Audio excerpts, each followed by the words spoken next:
नमस्कार मित्रों, नमः संस्कृताय। पूनम सिंह संस्कृत क्लासेस में आपका बहुत बहुत स्वागत है। तो जैसा कि मित्रों आपने थंबनेल में देखा होगा, निरुक्त हमारा इस समय निरुक्त चल रहा।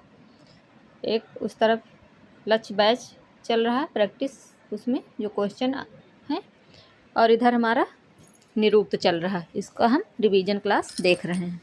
तो दोस्तों कल हमने थोड़ा कुछ देखा था, कुछ बहुत सारी चीज़ों को देख चुके हैं। थोड़ा हमारा इसमें कुछ चीज़ें इम्पॉर्टेंट छूट रही थी, इसलिए हमने इसको आपको रिवीजन के तौर पे ये चीज़ें थोड़ा देखेंगे, क्योंकि कल कुछ चीज़ें हमारी छूट गई थी, तो इसलिए ये क्लास हमको लानी पड़ी। तो दोस्तों हम देखेंगे यहाँ से हमारा कुछ चीज़ें जो छूट गई थी उसको हम आज अच्छे से देख लेंगे। कल हमने यहाँ तक थोड़ा देख लिया था, आज हम देखेंगे निरुक्त में 4 प्रकार के देवतावाद। ठीक, निरुक्त जो है उसमें 4 प्रकार के देवतावाद हैं। ठीक, तो हम देखेंगे आज यहाँ से देखेंगे, बाकी चीज़ें हम अगले उसमें क्लास में देख चुके हैं, पिछले वाले में, तो उसको पूरा आप लोग देख लें। ठीक, तो आज हम यहाँ से देखेंगे निरुक्त में 4 प्रकार के देवतावाद। ठीक, तो पौरुष विद्यम, अपौरुष विद्यम, कर्मार्थो मोप विद्यम, नित्य भौम विद्यम। ठीक, ये हमारा 4 प्रकार के देवतावाद हैं। ठीक, तो दोस्तों शाकपूर्णी संकल्प च के सर्वः देवता जानामिति अयमेवा अग्नि नरः इति शाकपूर्णी आचार्यो मन्यते।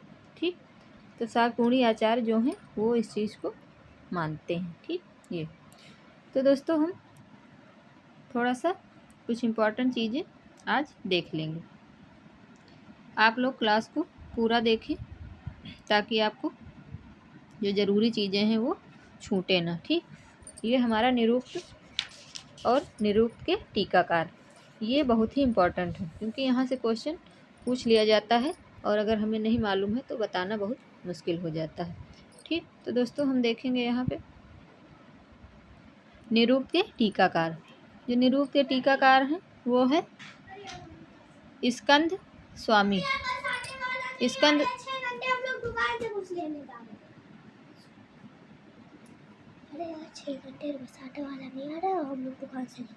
अभी वेट कर लो, एक मिनट दोस्तों, सॉरी थोड़ा सा। ठीक है, आगे देखेंगे दोस्तों। आगे है हमारा, एक मिनट। ठीक है, निरुक्त के टीकाकार देखेंगे। ठीक है, तो निरुक्त के जो टीकाकार हमारे हैं, जो सबसे मेन है स्कंद स्वामी। ये वेदों में भी ये टीकाकार पुराने हैं सबसे, और ये निरुक्त के भी टीकाकार हैं जो 500 ईसा में हुए हैं। ठीक, तो आगे देवराज यज्वा, ये 1300 ईस्वी में। दुर्गाचार्य, ये 1300 ईस्वी में। जो निरुक्त श्लोक वार्तिक,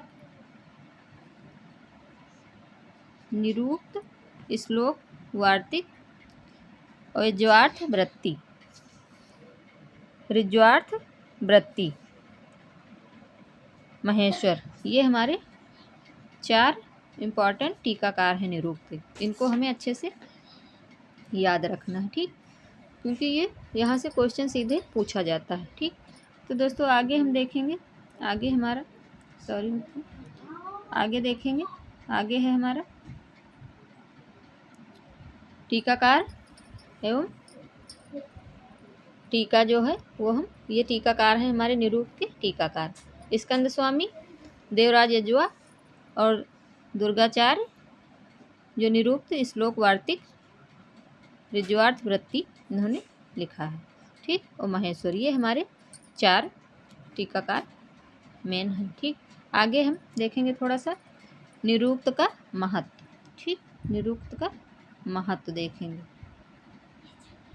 ये भाग हमारा थोड़ा सा रह गया था, इसलिए हमें ये थोड़ा सा देख लेना है। ठीक, तो दोस्तों हम आगे बात करेंगे। आगे हमारा निरुक्त का महत्व। निरुक्त जो है उपादेयता को देखकर अनेक पाश्चात्य विद्वान इस पर मुग्ध हो गए। जो इसकी खूबियाँ थी उसको देख के जो हमारे पाश्चात्य विद्वान थे वो थोड़ा सा इस पे ज़्यादा ही यानी कि भावुक और प्रेमी हो गए इसके, ठीक।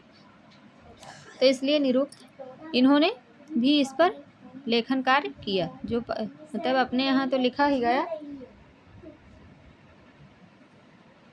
यहाँ तो इस पे टीकाएँ और टीकाकार हुए ही। जो पाश्चात्य विद्वान थे उन्होंने भी इस पे टीका और टीकाएँ लिखी। उस रूम में तो मित्रों आगे हम देखेंगे, आगे हमारा है तो उन्होंने इस पर लेखन कार्य किया। सर्वप्रथम रॉर्थ ने जर्मन भाषा में निरुक्त की भूमिका का अनुवाद प्रकाशित किया। इस तरह का क्वेश्चन पूछा जा सकता है कि सर्वप्रथम निरुक्त का पाश्चात्य विद्वान ने सर्वप्रथम, जो हमारे पाश्चात्य विद्वान है उसमें सर्वप्रथम यानी कि किसने निरुक्त का लेखन कार्य किया या फिर अनुवाद किया। तो ऐसे क्वेश्चन हमारा, क्षमा चाहते हैं दोस्तों, हाँ तो ये हम यहाँ पे बात कर रहे थे कि जो सर्वप्रथम पाश्चात्य विद्वान है उसमें सर्वप्रथम कौन है, 4 नाम दे देंगे और इनका नाम दे देंगे। अगर आप देखे रहेंगे तो अच्छे से पकड़ पाएंगे और उसका आंसर दे पाएंगे, ठीक है। तो इसका आंसर हो जाएगा जर्मन विद्वान, ठीक। ये यहाँ से सीधे क्वेश्चन डायरेक्ट एनटीए द्वारा पूछे जाते हैं, ठीक। जर्मन भाषा में निरुक्त की भूमिका का अनुवाद प्रकाशित किया गया, ठीक। जर्मन भाषा में लिखित इस अनुवाद को प्रोफेसर मैकीसन ने आंग्ल अनुवाद किया। जो मैकीसन हैं हमारे, उन्होंने आंग्ल अनुवाद इसका किया, ठीक। ये हमें थोड़ा सा याद रखने की आवश्यकता है, ठीक। यह बम्बई विश्वविद्यालय द्वारा प्रकाशित हुआ। ऐसा भी क्वेश्चन पूछा जा सकता है, ठीक। ये कहाँ से प्रकाशित हुआ या इसके किसने किया, तो मैकीसन और बम्बई विश्वविद्यालय द्वारा प्रकाशित हुआ। ये चीज़ हमें थोड़ा सा ध्यान में रखना है, ठीक।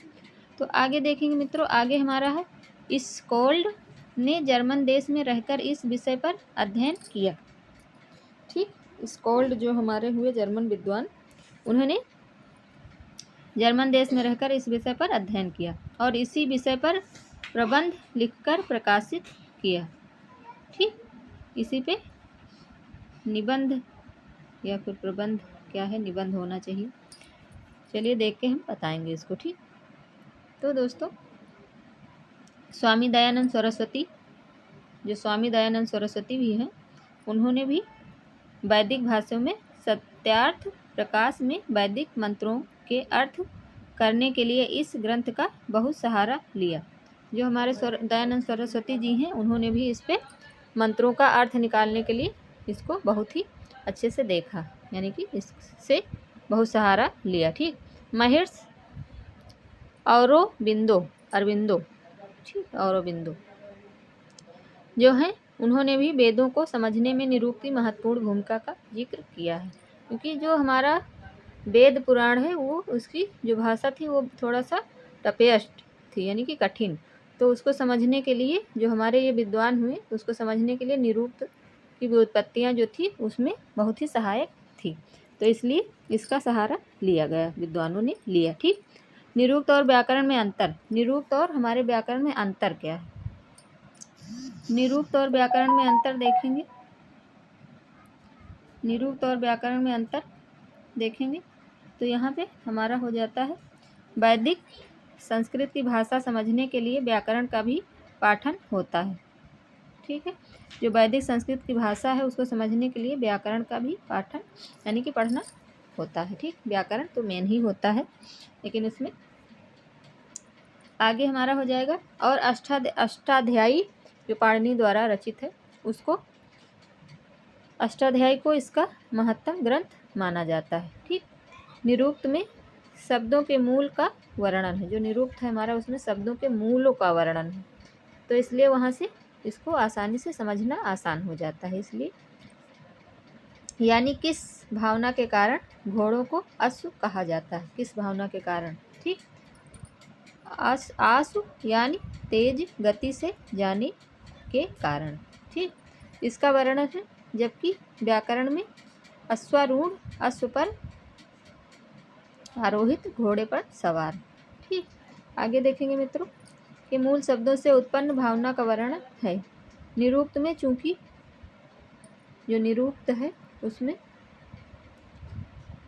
मूलों का वर्णन है, अतः इन शब्दों और वाक्यों का भी वर्णन मिलता है। ठीक, क्योंकि व्याकरण संधि, समास, अलंकार आदि का विवेचन करता है।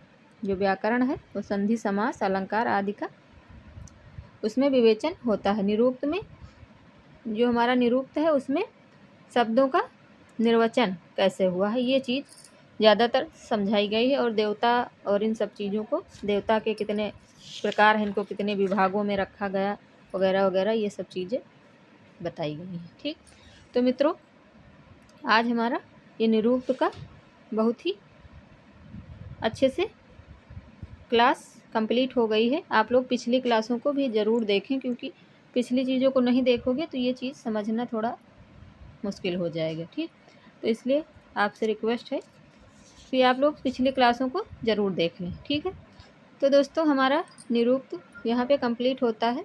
आगे हम किसी और टॉपिक पे बात करेंगे, और अगर आप लोग इच्छुक हों तो कमेंट में बता भी सकते हैं, कह सकते हैं, लिख सकते हैं, नहीं तो आप लोगों की मर्ज़ी है, कमेंट करें ना करें।